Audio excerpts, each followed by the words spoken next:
Avec autant d'eau, on aurait pu s'attendre à ce que les champs aient souffert. Eh bien, pas tant que cela. C'est ce que nous explique Arnaud Cleménil. Cet agriculteur cultive 600 hectares de céréales, de colza et de lin près de Breteuil-sur-Iton.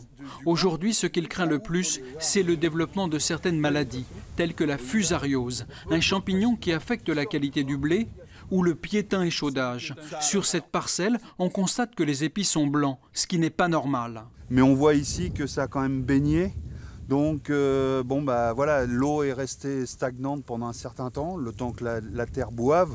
Donc ça a favorisé, oui, le piétin échaudage, parce qu'on voit la tige qui a un peu de noir. Autre phénomène très perceptible dans les parcelles de colza et de lin textile, les champs versés. Le lin était en pleine croissance, donc relativement fragile. Le fait que le lin se soit couché ne va pas permettre à la plante de se développer normalement.